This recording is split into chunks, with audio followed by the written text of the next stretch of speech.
Koko Beats-nya cuy-cuy. Dapat segernya, dapat pannya. Floridina, nomor 1 fun. Asli jeruknya, asli gulirnya.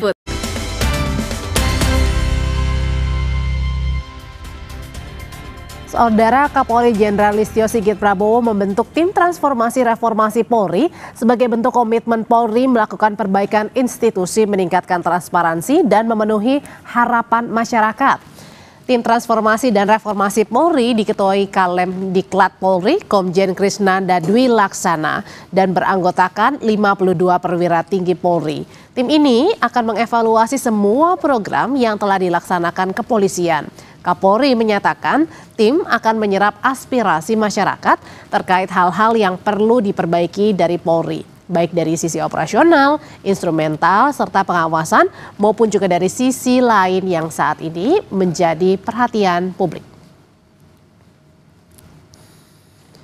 Upaya reform terhadap hal-hal yang harus kita perbaiki, baik dari sisi operasional, instrumental, kemudian dari sisi pengawasan, dari sisi-sisi yang memang selalu menjadi perhatian publik. Kita selalu membuka ruang untuk melakukan perbaikan. Oleh karena itu, dengan adanya harapan dibentuknya Komisi Reformasi Kepolisian, tentunya Polri juga mempersiapkan tim internal di dalam untuk kemudian melakukan evaluasi terhadap seluruh program yang sudah kita laksanakan, sehingga kemudian pada saatnya nanti masukan-masukan perbaikan yang diberikan pada kita segera bisa kita tindak.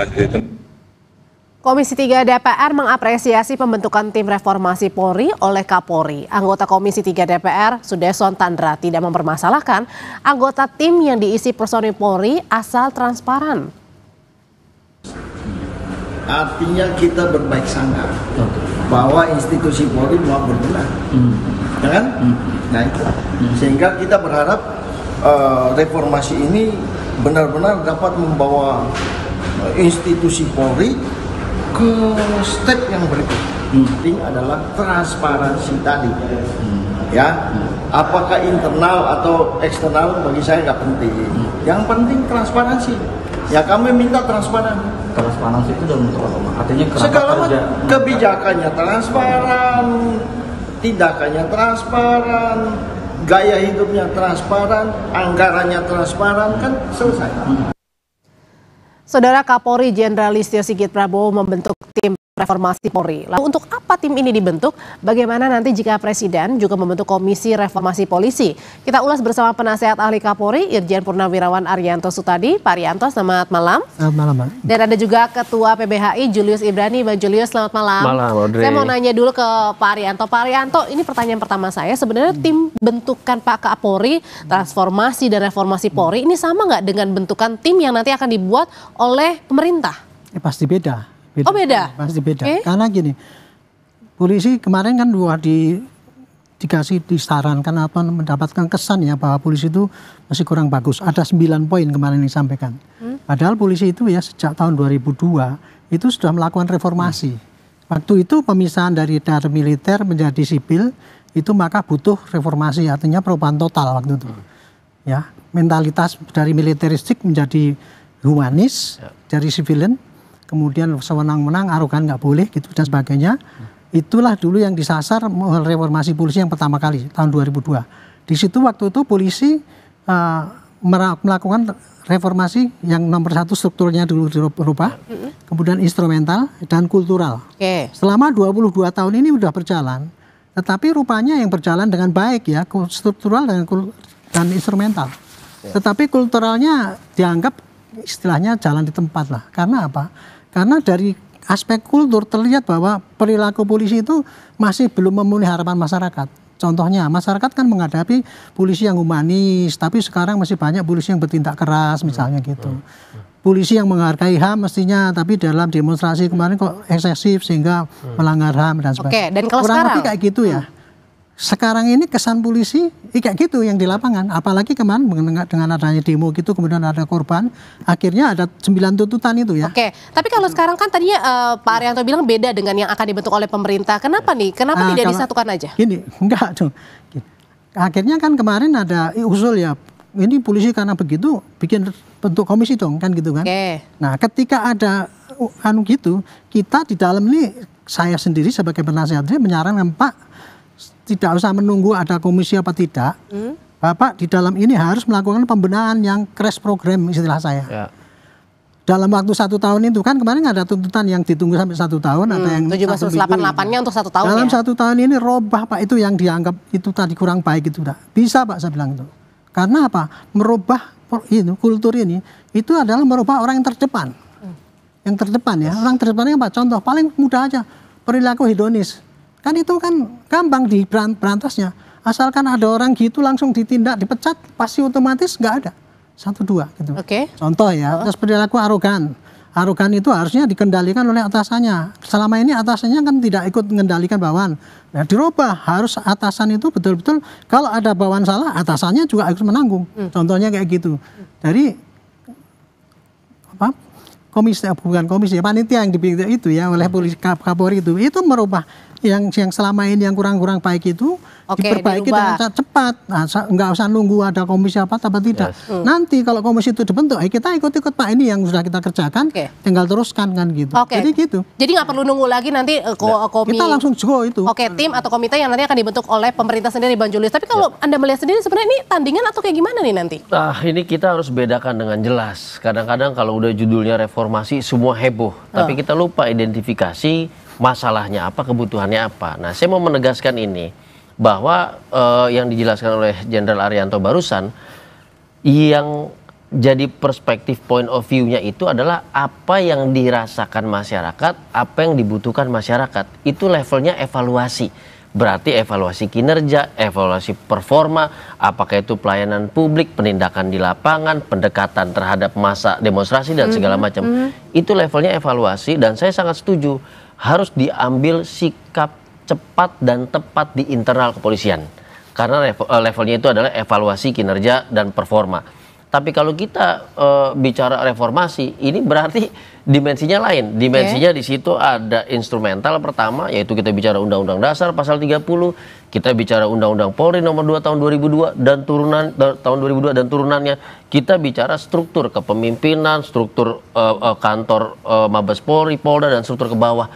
Itu bicara tentang proses legislasi antara presiden dan juga dengan DPR RI. Itu nggak bisa di tim reformasi, komisi, segala macam. Kebanyakan komisi. Jangan-jangan ini buat nyari komisi juga. Jangan sampai begitulah. Kita benahi secara fundamental. Kalau kita mau pakai jargon reformasi, jargon yang menarik. Nah, tapi bagi kami, PBHI, kami sampaikan juga pendapat kami tentang PowerPoint yang dipresentasikan oleh Komjen Krisnanda tadi. Bahwa itu struktur yang sangat besar, itu gagasan yang luar biasa. Tapi bagi kami masyarakat sipil, bagi para pencari keadilan, maka gerbang depan, pintu paling depan dulu yang dibenerin. Bagaimana pelayanannya, apakah ada undue delay, pelambatan proses laporan, muncul no viral no justice. Apakah ada pungli dalam setiap laporan segala macam, muncul lagi no payment no justice. Apakah ada tadi kesalahan administrasi dan segala macam. Itu yang paling mudah dan yang paling terlihat di depan masyarakat dengan situasi ekonomi, situasi sosial. Jadi artinya kalau dari Bang Julius lihat, untuk sementara draft-draftnya ini nampaknya tidak langsung disasar untuk kepentingan publik juga gitu. Nah, itu yang belum masuk. Perspektifnya harus kepentingan publik, bahwa tadi dijelaskan bahwa akan menggunakan metode partisipasi publik. Ya emang itu yang seharusnya. Karena kebutuhan masyarakat yang harusnya diakomodasi. Masalah nanti regulasi besar, undang-undang, konstitusi, itu ada di DPR dengan di Polri. Itu harus kita bedakan. Supaya tidak tumpang tindih. Dan jangan juga cuman karena jargon-jargon reformasi, substansinya nggak ada dan nggak ada yang berubah. Nah, saya setuju kalau memang pendekatan cepat dan tepat dulu yang diambil. Sambil kita benahi secara keseluruhan, sistemik dan struktural di proses legislasi. Tapi ingat, Bukan di komisi-komisi yang kemudian bisa nggak dia mengubah undang-undang, nggak akan bisa. Ini akan jadi politis nanti. Oke, nah ini kan pembentukan tim transformasi baru dibentuk. Kalau tidak salah 1 hari setelah Menko Yusri juga bilang pemerintah akan membuat begitu. Nah, tapi pertanyaannya kenapa baru dibuat sekarang 1 hari setelah pemerintah juga akan membuat tim ini, Pak Arianto? Ya itu prosesnya udah sebulan yang lalu persiapan untuk buat. Berarti atau bukan karena kemarin kejadian pada saat akhir Agustus? Itu sejak ada tuntutan 17+8 itu, ya ada ya 17/8 itu, karena diantaranya adalah reformasi Polri. Dan kemudian ada 9 tuntutan yang kelemahan ini saya catetin ini. Oke. Akuntabilitas, HAM dan sebagainya. Ini yang harus diperbaiki. Kenapa? Itulah yang disorot oleh masyarakat kan gitu. Nah, itu letaknya di mana? Ini semua itu letaknya ada yang terdepan. Berarti artinya ini tidak ada terkait dengan akhir Agustus yang pada saat demo besar-besaran begitu transformasi ini. Nanti ya Pak Arianto ya akan dijawab usai jeda, tetap bersama kami.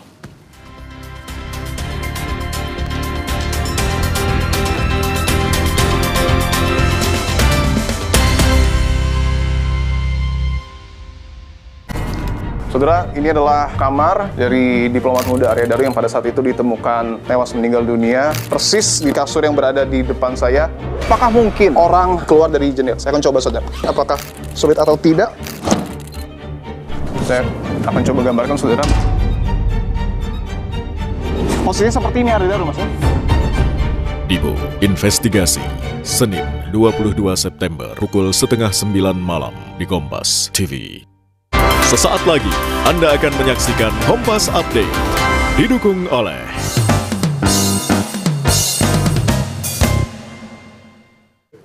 Saudara, saatnya Anda menyaksikan Kompas Update. Israel terus melanjutkan operasi militernya di Gaza, Palestina. Sejumlah ledakan terlihat di langit Gaza pada Minggu malam hingga Senin.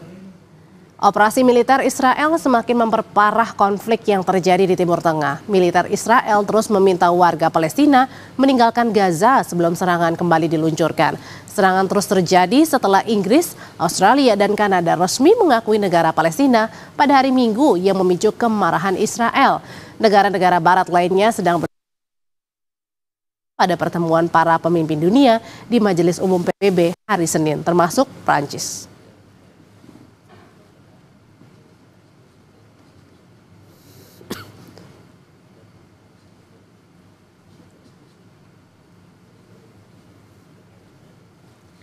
Demikian Kompas Update untuk saat ini. Sampai Indonesia Malam, kami lanjutkan kembali.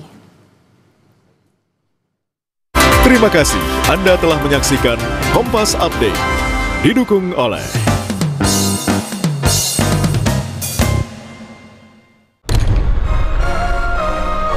pilihan ibu selalu sama, yang terbaik untukku selamanya. Morinaga, nutrisi pilihan tepat untuk bangun potensi anak.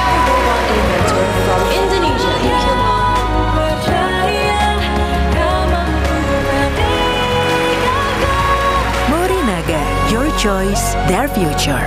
Masa depan bukan kebetulan, pilih yang terbaik sekarang. Lidah orang Indonesia itu sukanya yang gurih. Makanan sih banyak. Emang ada ya kopi gurih? Ada, Creamy Latte. Dibuat dari kopi grade Brazil, gurih susu New Zealand. Benar, gurih. Iya, gurih. Creamy Latte, kopi latte, gurih. Yuk bikin masakan yang pasti diserbu. Pakai kecap sedap kedelai hitam spesial. Bikin lidah auto pati. Cumi kecap nih.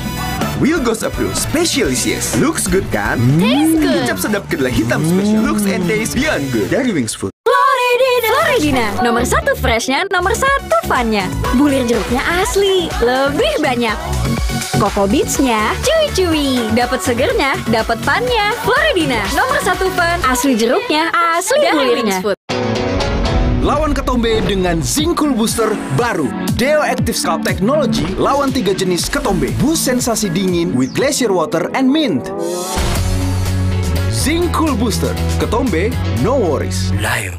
Lidah orang Indonesia itu sukanya yang gurih. Makanan sih banyak. Emang ada ya kopi gurih? Ada, Creamy Latte. Dibuat dari kopi grade Brazil, gurih susu New Zealand. Benar, gurih. Iya, gurih. Creamy Latte, kopi latte, gurih.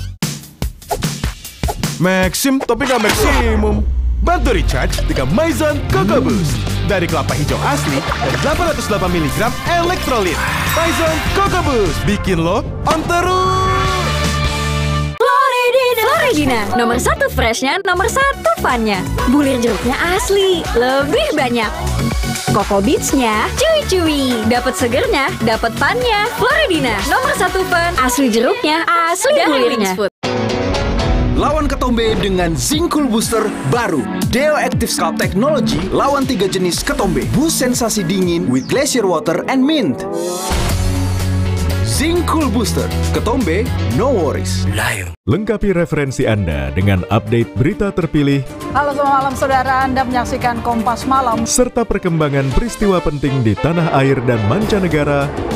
Tenda penjual makanan dan panggung porak-poranda diterjang angin kencang. Ikuti Kompas Malam setiap hari pada jam-jam berikut live di Kompas TV yang didukung oleh upaya pemerintah melalui inisiatif lokal untuk meningkatkan kemandirian desa, membuat Desa Ponggok kini berkembang dengan memanfaatkan sumber daya air yang tak hanya untuk irigasi sawah, melainkan juga atraksi wisata berupa latihan menyelam, swafoto dalam air, hingga snorkeling. Selengkapnya dalam Mata Indonesia. Mandiri Desa Wisata Berkelanjutan Ponggok, Selasa 23 September pukul 9:30 pagi di Kompas TV. Dipersembahkan oleh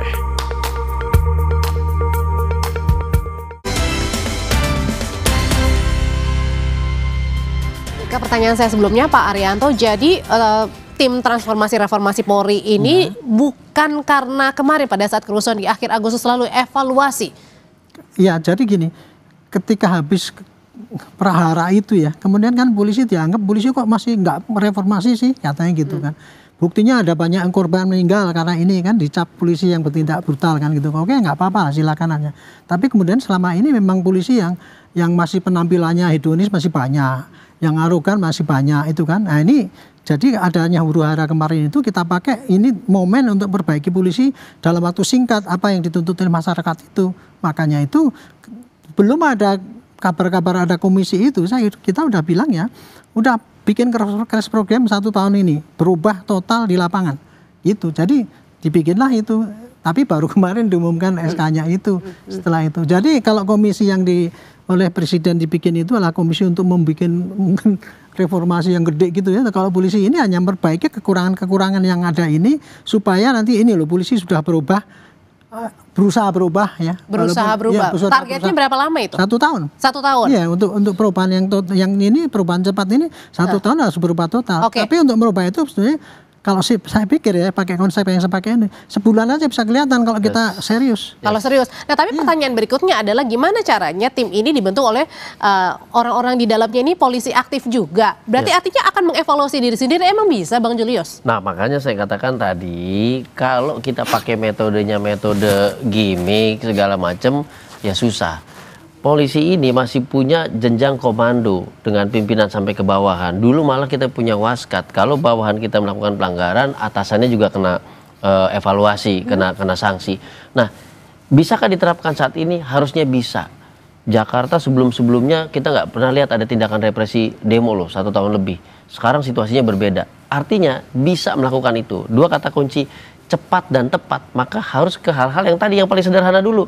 Tidak boleh ada represi terhadap demonstrasi, tidak boleh pakai pakaian mewah segala macam, tidak boleh bertindak arogan tetot-tetot di jalan dan segala macam. Dan hari ini hari lantas ya, Jenderal ya, itu sudah ditetapkan tidak boleh arogan dengan tetot-tetot di jalan segala macam, memecah kemacetan. Artinya kan bisa untuk hal-hal teknis seperti ini yang sehari-hari berhadapan dengan masyarakat, dilihat dan dinilai masyarakat, itu bisa. Secara internal itu bisa. Tapi tadi kalau kita mau bicara tanda kutip reformasi, saya harus bilang juga momen itu ya betul ada momen. Tapi tidak boleh menghilangkan masukan masyarakat yang setiap harinya menyampaikan kebutuhan untuk perbaikan termasuk kinerja juga Polri. dengan anggota Polri atau oknum-oknum yang nakal begitu. Seluruhnya se-Indonesia itu setiap hari bahwa ada momentum kemudian disambut bagus, tapi jangan sampai kemudian yang datang ke Pak Presiden dia jadi tim gimmick, komisi gimmick, tidak mengubah struktur yang lebih besar. Undang-undangnya sudah lama dari tahun 2002, perlu perbaikan, cyber belum masuk di situ dan segala macamnya. Ini kebutuhan yang lebih fundamental dibahaslah secara konstitusional antara DPR dan Presiden. Tetapi tadi ada tim internal untuk hal-hal yang cukup butuh komando atasan, satu tingkat di atas, ketika jangan pakai ini, jangan pakai bisa, dan itu pernah dilakukan. Artinya visible. Tapi nanti tampuk pertanggungjawaban tertinggi ada di Pak Kapolri. Jangan sampai yang sini jalan, yang sini nggak jalan. Harus cepat ditindak. Jangan sampai standarnya berbeda-beda, sama-sama jalan tapi berbeda. Nah, ini harus ditindak tegas. Kalau gitu pertanyaan selanjutnya adalah, ini sebenarnya bertanggung jawabnya kepada siapa kalau gitu? Kepada Kapolri sendiri. Tim ini nantinya mengevaluasinya. Kalau tim itu kan kemarin yang dibikin tim itu kan menyusun rencananya, kemudian mengontrol pelaksananya. Itu tim ya gitu ya. Tapi pertanggung jawabannya itu kalau saya polisi yang bertanggung jawab pada masyarakat. Ya. Makanya jadi masyarakat yang menilai. Iya. Tadi makanya ukurannya itu saya bilang ya, ukuran keberhasilan kita itu merubah ini masyarakat. Saya bilang jangan kita yang menilai, masyarakat yang menilai. Bikin survei, mereka mengatakan polisi sudah berubah belum? Itu yang dipakai. Kalau gitu kenapa tidak memasukkan saja misalnya tadi ada kata kunci bahwa ada partisipasi publik di situ, perwakilan publik yang selama ini concern terhadap perbaikan kinerja Polri diundang di situ. Lalu ada Kompolnas sebagai kanal-kanal pengaduan dugaan pelanggaran etika dan profesionalisme, itu juga dimasukin. Jadi matanya mata publik, perspektifnya atau point of view publik sebagai user loh, sebagai pencari keadilan yang menilai Polri. Nah, itu yang saya katakan, oke, strukturnya di internal Polri, tapi kacamatanya, perspektifnya tidak boleh internal.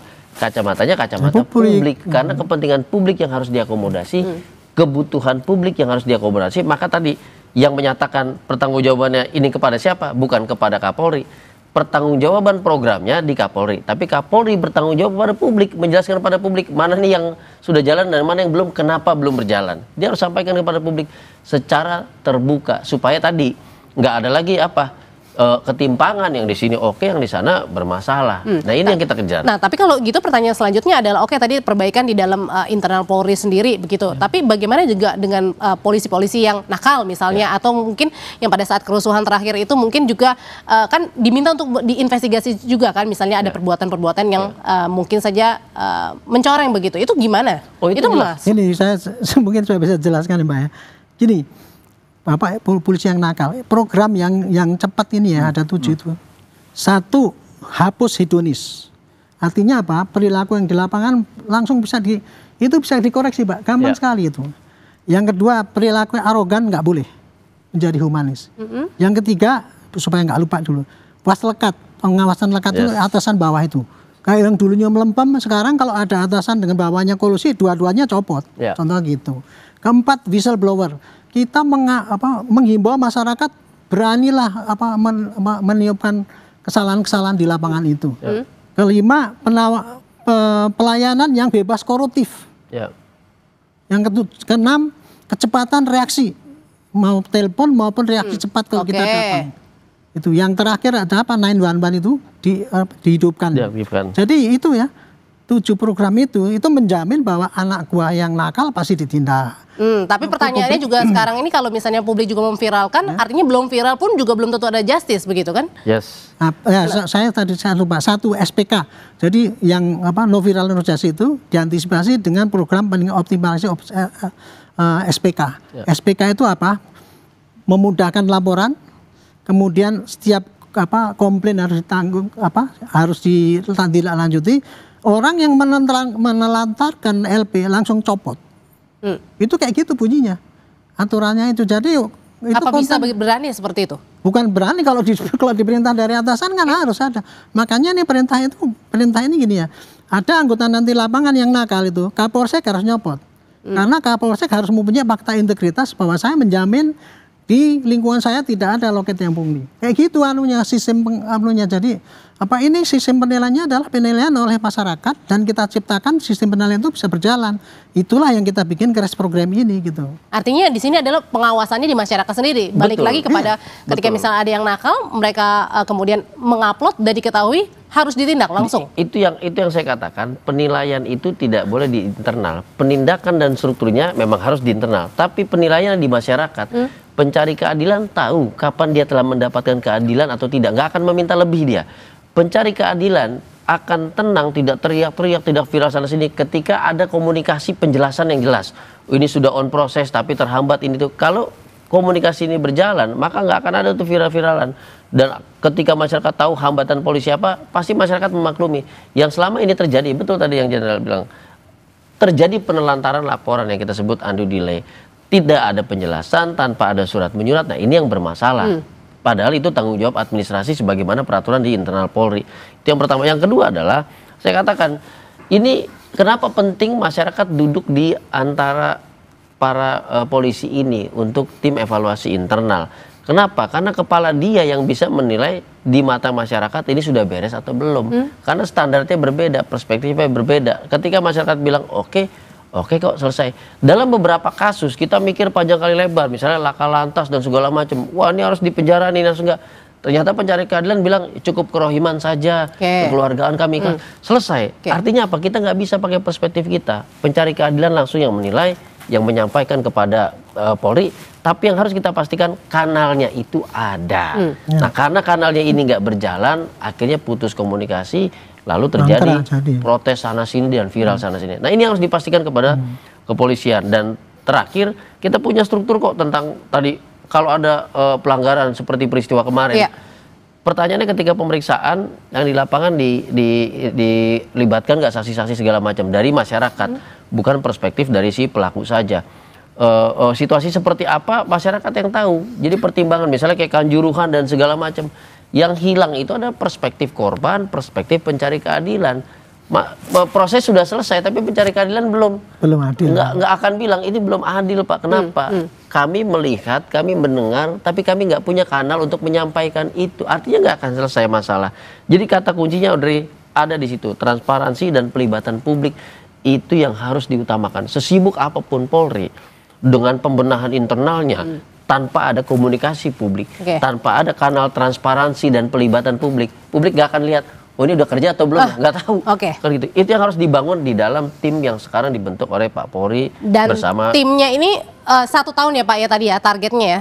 Jadi artinya adalah 1 tahun gimana caranya kita menakar juga yang misalnya apa yang sudah dikerjakan dan yang belum dikerjakan itu gimana cara takarannya itu? Itu kan ini ada perintah ya.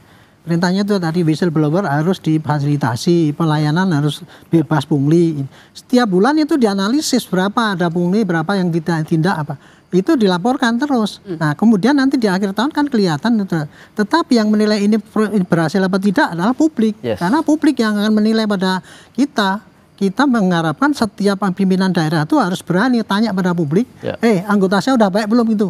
Makanya itulah Jadi ini program ini bukan program untuk internal polisi supaya orang lain nggak tahu. Ini justru ini loh yang akan kita perbaiki ya, akan kita rubah. Kita ngomong sama rakyat, kita mau rubah.